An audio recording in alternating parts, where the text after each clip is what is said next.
दोस्तों नमस्कार।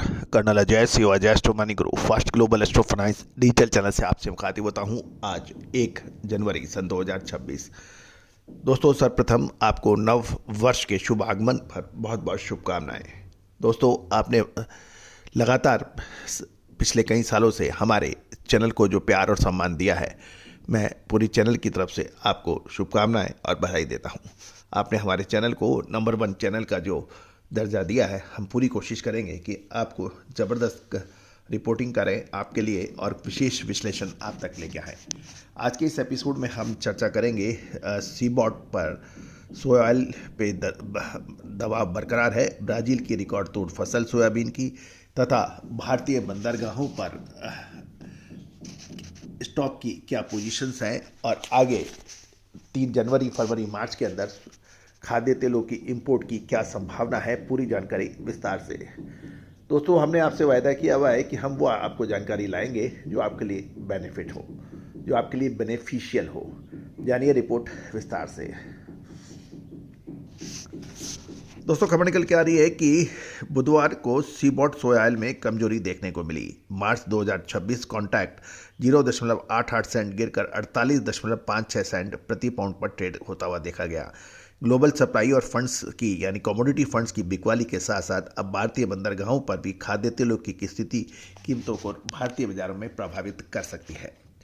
सबसे पहले तो हम देख लेते हैं भारतीय पोर्ट्स की स्थिति और वहाँ पर क्या पोजीशन है। भारत के प्रमुख बंदरगाह कांदला, मुद्रा और हल्दिया से प्राप्त ताज़ा जानकारी के अनुसार खाद्य तेलों की सप्लाई और लॉजिस्टिक पर्याप्त मात्रा में सुचारू रूप से चल रही है। जहाँ तक दिसंबर के अंत तक खाद्य तेलों के स्टॉक की बात करें तो भारतीय पोर्ट्स पर खुद खाद्य तेलों का स्टॉक लगभग 9.5 से 10 लाख टन रहने का अनुमान लगाया गया है, जो सामान्य स्तर पर माना जा रहा है। हालांकि क्रूड पाम ऑयल के स्टॉक में पिछले महीने के मुकाबले 5% की बढ़ोतरी देखी गई है, जबकि सोया ऑयल का स्टॉक स्थिर बताया जा रहा है। यदि हम कांदला पोर्ट की बात करें तो वहाँ पे काफ़ी कंजंक्शन है, यानी काफ़ी भीड़ है। गुजरात के कांदला पोर्ट पर वर्तमान में जहाज़ों का कंजंक्शन यानी जमावड़ा कम करने के लिए नई 14 इंच की पाइपलाइनों का उपयोग शुरू किया है। वर्तमान में इंडोनेशिया और अर्जेंटीना से आने वाले जहाज़ों की बर्थिंग के लिए 5 से 7 दिनों का वेटिंग पीरियड चल रहा है, जो पहले 10 से 12 दिन का था।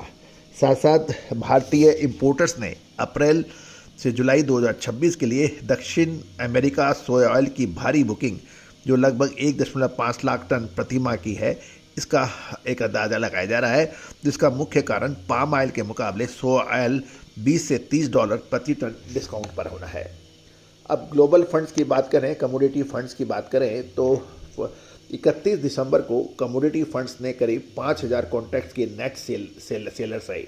ये दिखा रहा है कि ग्लोबल स्तर पर बड़े ट्रेडर्स अभी लॉन्ग पोजीशन बनाने से बच रहे हैं।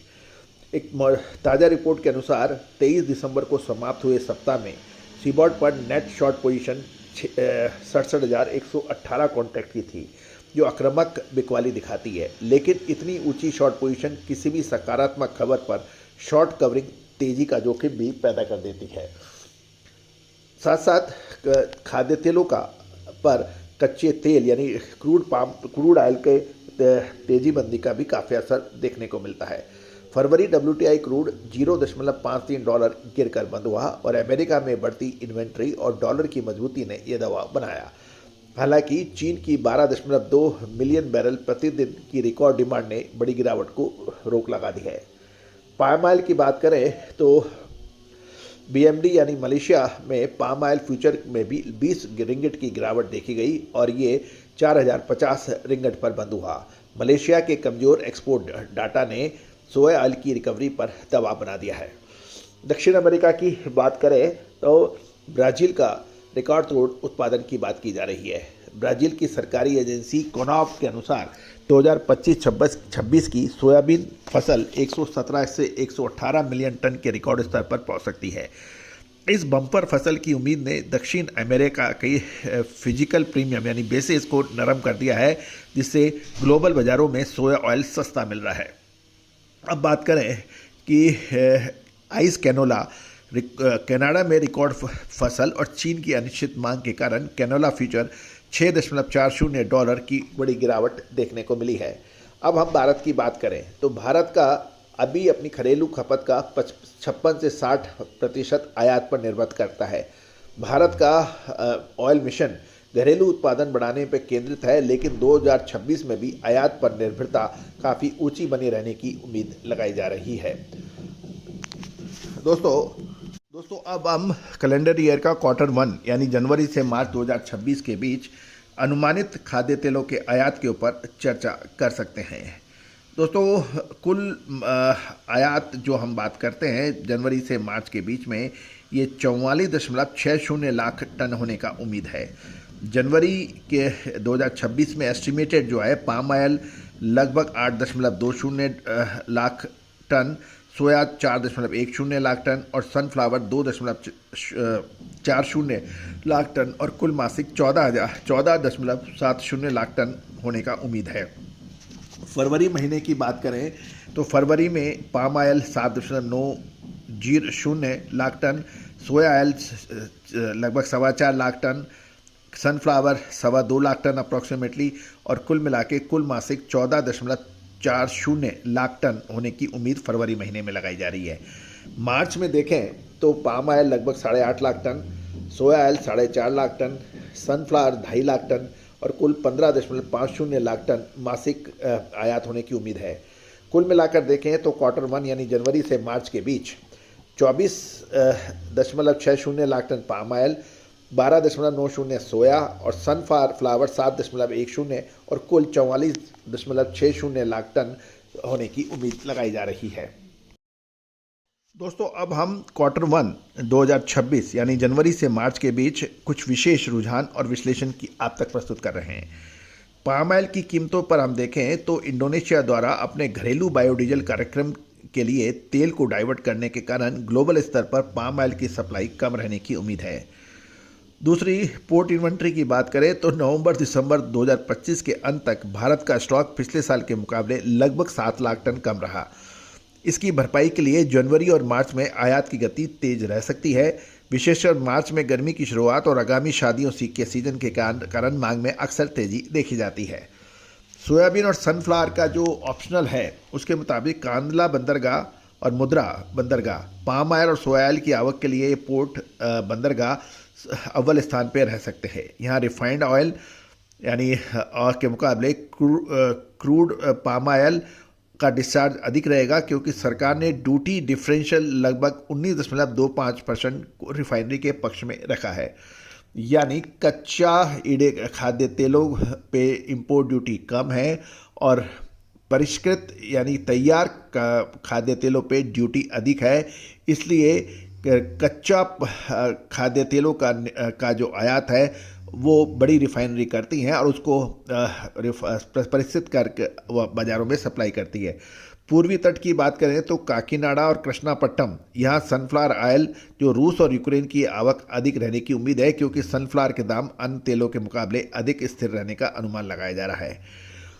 कुल मिलाकर Q1 इंटरेस्टिंग रहेगा, क्योंकि एक तरफ ब्राज़ील की रिकॉर्ड तोड़ सोयाबीन फसल के बारे में अपडेट, दूसरा इस साल सरसों की फसल शानदार बम्पर रहने की उम्मीद लगाई जा रही है। दोस्तों यदि आप खाद्य तेलों के होलसेलर हैं, प्लांट होल्डर हैं या फिर स्टॉकिस्ट हैं, तो हमारी अग्रिम रिसर्च रिपोर्ट जो कि फिजिकल मार्केट पर आधारित होती है उसके लिए आप संपर्क कर सकते हैं। दोस्तों याद रखिएगा, अक्सर कहा जाता है कि हमारे पास यदि डाटा हो, यदि हमारे पास विश्व की खबरें हो तो हम भी कर सकते हैं विश्लेषण। तो दोस्तों इस कमी को पूर्ति करने के लिए हम हर महत्वपूर्ण खबर आप तक निःशुल्क पहुंचाते हैं। लेकिन दोस्तों इन खबरों का सटीक विश्लेषण, आगामी अनुमान ये विशेषज्ञों का काम है, ये एनालिसिस्ट का काम है। ये इतनी आसानी से नहीं हो सकता है। इसके लिए अनुभव के साथ साथ आपकी स्किल बहुत इम्पॉर्टेंट होती है और दोस्तों वो हमारी टीम आपको हमेशा से देने का प्रयास करती है। आज ही संपर्क करें। खाद्य तेलों में सरसों, सोयाबीन, कैस्टर, मूंगफली, सनफ्लावर, पाम ऑयल एंड सोया तेल एंड मस्टर्ड ऑयल के बारे में विशेष अग्रिम रिपोर्ट ऑन फिजिकल मार्केट। दोस्तों आप हमारा डिस्क्लेमर्स भी बहुत ध्यान से देख लें, पढ़ लें। ये सभी जानकारियां आपको रिसर्च व अनुसंधान के लिए दी जा रही है। किसी भी प्रकार की लाभहानि का चैनल का जिम्मेदारी हमारा चैनल नहीं लेता है। जो भी भाव आपको कोट किए गए हैं वो सब्जेक्ट टू वेरिएशन है, क्योंकि हर क्षण बाजार के भाव बदलते रहते हैं। फिर भी कोई व्यापारिक निर्णय लेने से पहले आप स्वयं का विवेक और अपने सलाहकार से भी अवश्य राय कर सकते हैं। All the very best, good luck, happy trading. Sonakshi की रसोई में आज की स्पेशल गेस्ट है मौसमी चैटर्जी जी। ये जी नहीं, मौसमी आंटी। ओके आंटी मौसमी, तो आज आप क्या बनाएंगी? मैं क्यों बनाऊं? मैं तो गेस्ट हूँ, आप बनाओ, हम खाएंगे। एक्टिंग में तो हिट हो, अब खाना बनाओ सुपर हिट। ठाट से बनाऊंगी खाना, है ना द बेस्ट एवरीडे मसाला। आओ बनाते हैं मसालेदार छोले। छोले हर रोज के करी में एवरीडे मसाले, शाही बिरयानी में स्वाद का जायका। पटल पोस्तो और सर्षे इलिश भापा।